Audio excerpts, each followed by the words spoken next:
Anime की शुरुआत एक शक्तिशाली किरदार से होती है जो खून से सने माहौल में अपनी ताकत दिखा रहा होता है। चारों ओर चीख पुकार मची होती है और लाशें बिखरी होती हैं। तभी कोई उसके सिर पर एक ताज रखता है और वह गर्व से घोषणा करता है, मैं राजा बन गया हूं। उसी वक्त एक और व्यक्ति उसे मारने आता है, लेकिन वह आसानी से उसे हरा देता है। फिर वह राजा एक मुखौटे को देखता है और कहता है, मुझे याद आया जब मैं राजा था।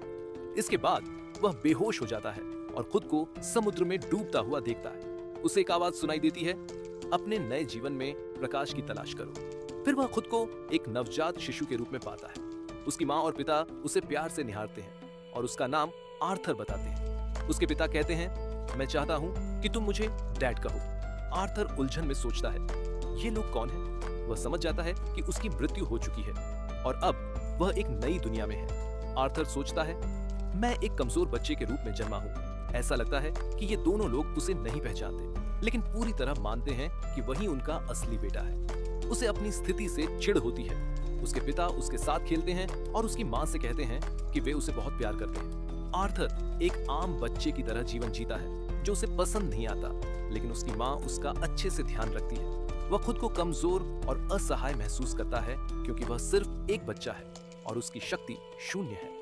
वह चाहता है कि ये सब सपना हो, लेकिन जल्द ही उसे एहसास होता है कि ये हकीकत है और इससे भी अजीब चीजें होने वाली हैं। फिर हम देखते हैं कि उसके पिता जादू का अभ्यास कर रहे होते हैं और बहुत ताकतवर लगते हैं। अभ्यास के दौरान वे एक पत्थर से खुद को घायल कर लेते हैं और उनकी पत्नी शक्तिशाली उपचार जादू का उपयोग कर उनकी मदद करती है। आर्थर यह देखकर चौंक जाता है और सोचता है, इस दुनिया में ऐसी ताकत है जिसके बारे में मुझे कुछ भी नहीं पता। अगले दिन उसका पिता फिर जंगल में प्रशिक्षण करता है और कई राक्षसों को हरा देता है। कई लोग वहां आते हैं और उसके सामने खड़े होते हैं। वे उसके दोस्त लगते हैं। फिर वह घर लौटता है जहां उसकी पत्नी और बेटा उसका स्वागत करते हैं। आर्थर सब कुछ ध्यान से देखता है और सोचता है कि यहाँ लोग खुलेआम हथियार रखते हैं जो उसे खतरनाक लगता है।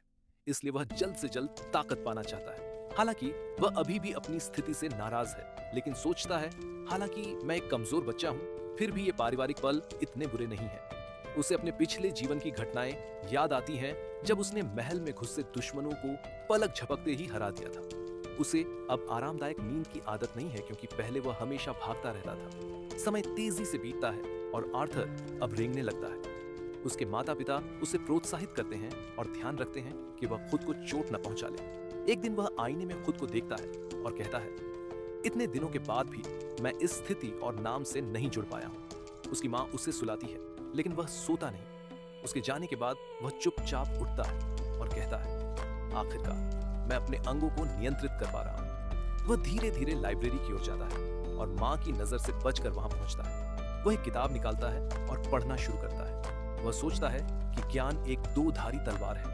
उसे पता चलता है कि वह डेकैटिन नामक एक महाद्वीप पर जन्मा है जिसमें 3 राज्य हैं, डार्क बौनों का भूमिगत राज्य, येत्रो एल्वों का जंगलों में बसा राज्य और साविन जहां वह खुद रहता है। वह नोट करता है कि यह राज्य उसके पुराने राज्य जैसा है, लेकिन यहाँ ताज वंशानुगत होता है, छीना नहीं जाता।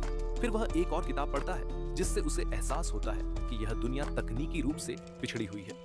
वह सीखता है कि इस दुनिया में माना नामक एक ऊर्जा है जो अधिकतर आनुवंशिक होती है। माना के 2 उपयोग हैं, एनहांसमेंट और समनिंग। एनहांसर्स अपने शरीर की ताकत और गति बढ़ाते हैं, जबकि समनर्स माना को बुलाकर नियंत्रित करते हैं। वह अपनी माँ द्वारा उपयोग किए गए उपचार जादू को याद करता है और सोचता है, शायद कुछ अपवाद है, लेकिन असली बात है एसेंस ऑफ माना को नियंत्रित करना। किशोर अवस्था में अधिकांश लोग इसे सीखना शुरू करते हैं और शरीर के भीतर इस ऊर्जा को एक बिंदु में केंद्रित करके जादूगर बनते हैं। आर्थर सोचता है, मेरे पास पहले से ही ऐसी शक्ति को नियंत्रित करने का अनुभव है। क्या यह ज्ञान मुझे इस दुनिया में एक हथियार देगा? वह ध्यान लगाता है और एसेंस ऑफ माना को नियंत्रित करने की कोशिश करता है और वह इसमें सफल भी होता है। तभी उसकी माँ आ जाती है और कहती है, तुमने मुझे डरा दिया, ऐसा दोबारा मत करना। फिर वह चौंक जाती है और कहती है, लगता है तुम बहुत अच्छे हो। आर्थर सोचता है, यह थोड़ी शर्म की बात है। फिर उसकी माँ उसका डायपर बदलती है और वह सोचता है, यह शरीर अब भी एक जेल है, लेकिन अब मुझे और अधिक ताकत और नियंत्रण चाहिए। 2 साल बाद जब आर्थर की माँ अपनी डायरी लिख रही थी, वह अपने बेटे की तारीफ करते हुए लिखने लगी कि आर्थर दुनिया का सबसे सुंदर और सबसे होशियार बच्चा है। लेकिन एक समस्या थी, वह अपने जन्म के बाद से एक बार भी नहीं मुस्कुराया था। तभी खिड़की से बाहर देखते हुए उन्होंने देखा कि आर्थर अपने पिता के साथ बैठा है और एक लकड़ी की छड़ी से तलवारबाजी की प्रैक्टिस कर रहा है। उसके पिता बहुत प्रभावित हुए और बोले, लगता है तुम्हारे अंदर एक खास प्रतिभा है।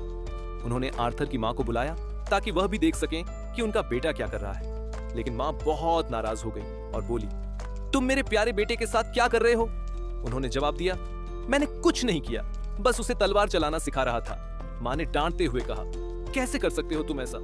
अभी तो वह ठीक से चलना भी नहीं सीख पाया है। आर्थर ने यह सब सुनकर सोचा, लगता है मैंने इस दुनिया के नियम समझ लिए हैं। यह पूरी दुनिया मां के नियंत्रण में चलती है। बाद में जब वे शहर जा रहे थे, आर्थर खुशी से चिल्ला रहा था क्योंकि उसे लगा कि इस यात्रा ने उसे बहुत कुछ सिखाया है। उसने सोचा कि हथियारों का इस्तेमाल उसे इस दुनिया की कुछ तकनीकों और शक्तियों पर नियंत्रण पाने में मदद करेगा। उसने पहली बार कुछ ऐसे पत्थर देखे जो उसके पुराने जीवन में नहीं थे और उसने जादू को भी देखा। यह शहर की यात्रा उसके लिए बहुत फायदेमंद रही। घर लौटते समय थकावट के कारण आर्थर सो गया। वह सोचने लगा कि यह परिवार उसकी हर जरूरत का ख्याल रखता है। भले ही यह जीवन कभी कभी उसे घुटन भरा लगे, लेकिन यह पूरी तरह बुरा नहीं है। फिर उसने सोचा, क्या हर परिवार ऐसा ही नहीं होना चाहिए? उसे अपने पिछले जीवन की कुछ उदास यादें आने लगी जब उसके माता पिता ने उसे एक अनाथालय में छोड़ दिया था और वह वहीं बड़ा हुआ, एक कठिन जीवन में। इसीलिए उसने सोचा, इस परिवार की गर्माहट महसूस करना अच्छा लग रहा है। जब वह सो रहा था, उसकी माँ उससे बातें करने लगी। क्या तुम्हें पता है, मुझे तुम्हारी वो बातें बहुत पसंद हैं, जैसे चुपके से किताबें पढ़ना और झूठ मूठ सोने का नाटक करना। लगता है ये आदतें तुम्हें अपने पापा से मिली हैं। एक दिन आएगा जब तुम इस दुनिया को देखने के लिए घर से निकलने का फैसला करोगे। अगले दिन आर्थर ने अपने पापा को जादू का इस्तेमाल करते देखा और सोचा, मैं बहुत खुशकिस्मत हूँ कि मेरे पास एक ऐसा उदाहरण है जिससे मैं सब कुछ सीख सकता हूँ। उसके पिता पत्थरों को जादू से हिला रहे थे। तभी माँ पीछे से आई और बोली, लगता है तुम्हारे पापा की शक्ति देखने का मौका मिल गया। वाकई में उनके पिता ने एक बहुत शक्तिशाली मंत्र का प्रयोग किया जिससे आर्थर दंग रह गया और उसने सोचा, लगता है मेरे पिता एनहांसमेंट टाइप के हैं। बाद में जब सुलाने ले गए तो वह नहीं सोना चाहता था, बल्कि किताब पढ़ना चाहता था। उसकी माँ ने मना किया, लेकिन उसने मासूम नजरों से उन्हें देखा और आखिरकार उन्होंने उसे किताब पढ़ने की इजाजत दे दी। इस समय आर्थर ने कहा कि इन 2 सालों में उसने बहुत कुछ सीखा है, लेकिन सबसे महत्वपूर्ण था उसका अपनी एक विशेष क्षमता को पहचानना। मैं मैनिकोर्स उत्पन्न कर सकता हूँ, यानी शरीर की सारी ऊर्जा को एक बिंदु पर केंद्रित करना। यह सीखना बहुत मुश्किल था, लेकिन आखिरकार उसकी ट्रेनिंग सफल रही। उसी समय उसके पिता बाहर आराम कर रहे थे कि अचानक घर में एक जोरदार विस्फोट हुआ। आर्थर के पिता ने उसकी मां को बचा लिया और जैसे ही उन्हें होश आया, वह बहुत चिंतित हो गए और दौड़कर घर के अंदर गए। उन्होंने देखा कि आर्थर ठीक था, लेकिन जो देखा वह हैरान करने वाला था। मेरा बेटा अभी 3 साल का भी नहीं हुआ और उसने पहले ही मना को नियंत्रित करना सीख लिया। आर्थर बहुत खुश था, लेकिन तभी कुछ लकड़ी की बीम उस पर गिरने लगी और उसे लगा कि उसकी मौत होने वाली है, मगर उसके माता पिता ने समय रहते उसे बचा लिया। आर्थर ने सोचा, मेरे पास एक ऐसा परिवार है जो मुझसे प्यार करता है और मेरी सुरक्षा के लिए कुछ भी कर सकता है। उसकी माँ रोने लगी। उस घटना से बहुत प्रभावित थी, लेकिन साथ ही बहुत खुश भी थी कि उनका बेटा सुरक्षित था। उसी पल आर्थर को अपने पिछले जीवन की कुछ यादें आने लगीं जब वह अकेला था और दूसरों के माता पिता को अपने बच्चों की चिंता करते देखता था। आर्थर की भी आंखों से आंसू निकलने लगे और उसे समझ नहीं आया कि ऐसा क्यों हो रहा है, क्योंकि उसने पहले कभी ऐसी भावना महसूस नहीं की थी। उसने अपनी माँ को गले लगाते हुए पहली बार रोते हुए कहा, काश कोई मुझे समझा सके कि मेरे साथ क्या हो रहा है।